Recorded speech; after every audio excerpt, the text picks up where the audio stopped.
Alex Coleman. We have a lot to cover, but first, State Representative Tory Harris has filed legislation that would give voters the ability to recall local elected officials, including mayors, county commissioners, and even school board members. He joins us now to talk more about the bill and how he's holding local elected leaders accountable. Representative Harris, welcome back to 3 at 3. Always good to see you. Yes, always good to see you as well. Let's talk about House Bill 1448. You say, quote, this legislation is about restoring power of accountability where it belongs, with the people. Why that? Absolutely. I think that at some point we as elected officials have gotten to a place where we don't feel like there's accountability that should be placed on us.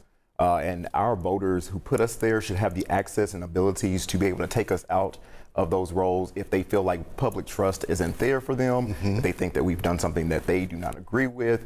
Not saying that we should be on a high alert all the time, but it should be that elected officials at all ranges should be able to have some accountability.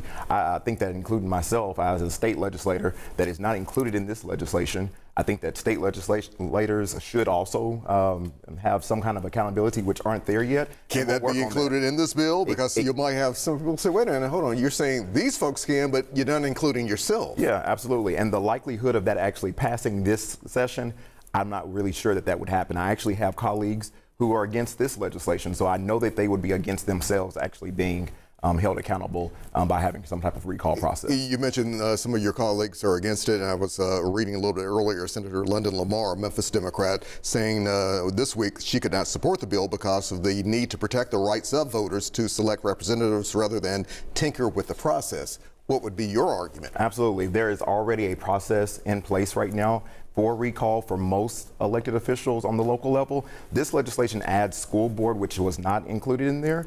And so I think that if anything, we're just making sure that everybody across the board is able to be held accountable to some level. It is kind of disheartening to see and hear other elected officials who feel like they cannot be held accountable or that the voices of the voters does not matter to that extent. I've heard elected officials who have stated that maybe protests and aren't maybe the best way to use your voice. I've heard people say that this is not maybe the best way to use your voice. And I think that putting it back in the hands of people is where we should be. How do you think this will go over in January once the legislature reconvenes? Yeah, absolutely. I do believe that it's going to get its bipartisan support that is needed to get it over the finish line. This is not just for Shelby County, it is statewide. So I'm going to continue to have those meetings with our stakeholders and legislators and community leaders and the voters who actually wanted this legislation to make sure that it is absolutely in the right posture before we actually pass it, but it will get introduced at the beginning of the year. Let's move on and talk about something else impacting a lot of Tennessee families, SNAP benefits. What's the status right now? What are you hearing? What are Democrats, Republicans? Are you all coming together on this matter? Is there any type of support? Yeah, absolutely. I believe that I will say for us as Tennessee House Democrats, we've already filed legislation to make sure that, filed a request to go to special session so that way we can have this discussion about SNAP benefits. We don't know how much longer the federal government is going to be in its battle and war. But regardless of whose fault or whose side you're on, the people in Tennessee, the 700,000 plus individuals who are going to be affected by not being able to receive their SNAP benefits, over 152,000 of those 700,000 individuals live right here in Shelby County and will be affected. Are we talking about families, for those who don't know, who are not paying close attention, families who would not have food on their plates, on their tables? What are we talking about? For the month of November, absolutely. They wouldn't have food. There's individuals who wouldn't be able to have WIC benefits, women's services that would not be provided to them otherwise if we do not get this taken care of and go to session. So hopefully we do go to this special session. So you think that will likely happen? It is very likely to happen. Okay. Yeah. Another issue impacting Memphis, Shelby County, obviously the Memphis Safe Task Force, the National Guard.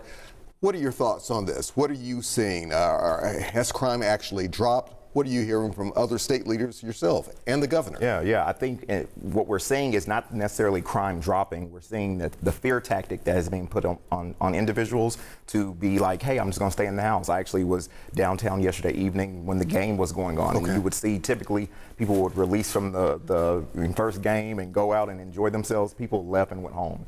The streets of downtown were getting bare. So with that in mind, doesn't that have also an impact on the economy, the impact on restaurants, businesses? How do you see it? Absolutely, I believe it does. I can't wait to see those reports as they come out, where it has put some type of economic hardship on our businesses, especially downtown. And I want to see what that looks like. We are getting very little information. I want to make sure that as much as transparency as we can, I'm putting out information on a regular basis, but we are getting very little information. The data that they are sending us isn't broken down into the categories that people want to hear about. I know the FOIA requests are coming in left and right, but we really do have a place that we need to learn more about this, and we're waiting to get more information. Just a few seconds left here. With the resources that could be coming to Memphis, you feel this could be used in a better or different way, do you not? Absolutely. Those resources, we just needed more people on the ground here locally. We didn't need another group of individuals to come in. We didn't need other task forces to come in. We needed more resources internally to be able to help do this processes. And so that's what I felt like we should have gotten, was the resources, the funding that was necessary. And maybe there was a way to be able to work with individuals in other departments and organizations to be able to come here and do it the right way. But there was a way to do it, and I don't think we actually met that mark. Representative Tory Harris, always good to see you. Absolutely. Come on back anytime. Yes, thank you. All right, a short break.